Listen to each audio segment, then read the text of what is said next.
नमस्कार बच्चों। तो आज फिर हाइट एंड डिस्टेंस का एक क्वेश्चन बहुत ही इजी वे में सॉल्व करेंगे, ना कि ट्रेडिशनल वे में। आइए देखते हैं। क्वेश्चन ये कह रहा है कि दो पॉइंट ए एंड बी हैं जो एक दूसरे से 40 मीटर अपार्ट है ऑन ए स्ट्रेट लाइन। सो ये दो पॉइंट हैं ए और बी जिनके बीच की डिस्टेंस है 40 मीटर। इन दोनों पॉइंट के बीच में एक बिल्डिंग खड़ी है पी क्यू और पॉइंट ए से बिल्डिंग के टॉप का एंगल ऑफ एलिवेशन दिया है 60 डिग्री और पॉइंट बी से एंगल ऑफ एलिवेशन दिया है 30 डिग्री। और इन्होंने कहा कि बताइए हाइट क्या है इस बिल्डिंग पी क्यू की।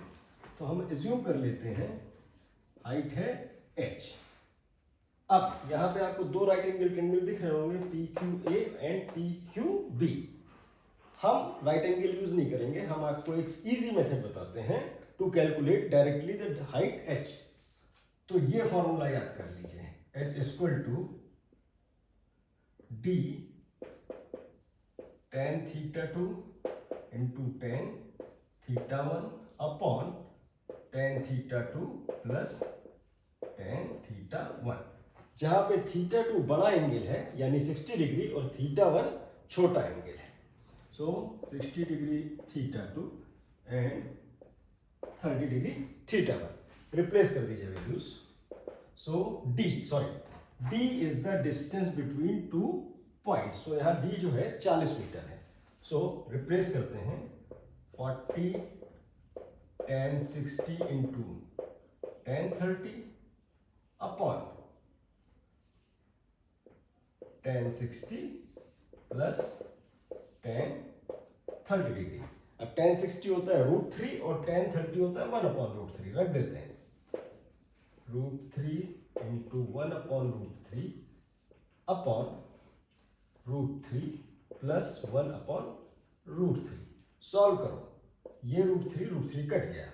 सो ऊपर बचा 40, नीचे √3 एलसीएम आएगा। सो √3 इंटू √3 3, तो 3 plus 1/√3।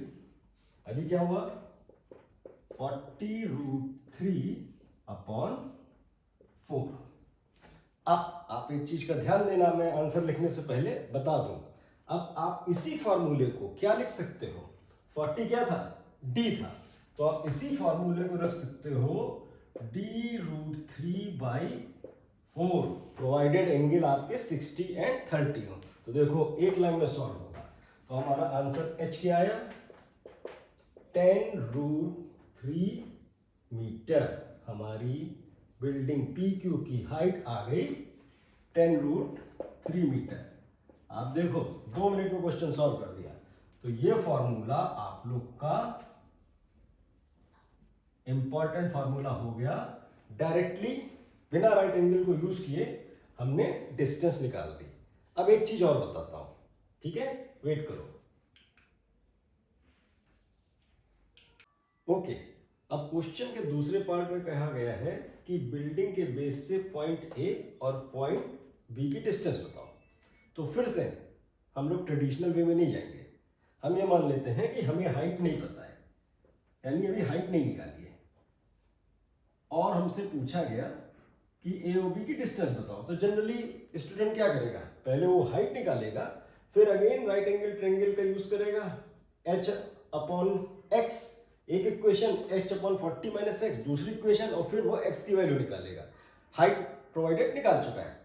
Another easy way you see, अगर कोई ट्रायंगल बन रहा है जो पॉइंट ए से 60 डिग्री का एलिवेशन है, पॉइंट बी से 30 डिग्री का एलिवेशन है, तो याद कर लो जो ये पॉइंट Q होता है ये इस पूरी लाइन AB को 1:3 के रेशियो में बांटता है, यानी AQ ratio QB equal to 1:3।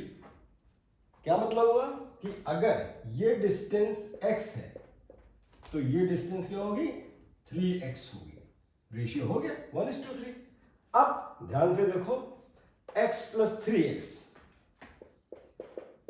ये कितना दे रखा है 40। सो 4x बराबर 40, इसलिए x इक्वल टू 10 मीटर। ये x क्या है? Distance of point A from building. अब एक बार अगर आपको x मिल गई 10, तो distance of point B from building क्या है? 3x। x की वैल्यू आई है 10, तो ये क्या हो गया? 30 मीटर।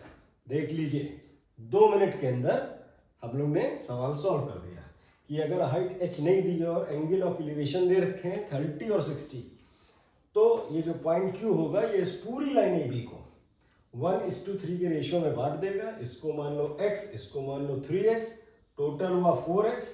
ये डिस्टेंस दे रखी थी 40, 4x इक्वल टू 40, तो x इक्वल टू 10, यानी A की डिस्टेंस बिल्डिंग के बेस से हो गई 10। सिमिलरली B की डिस्टेंस बिल्डिंग के बेस से हो गई 3x यानी 30। इजी वे है कि नहीं? बताना मेरे को कमेंट करके। Thank you.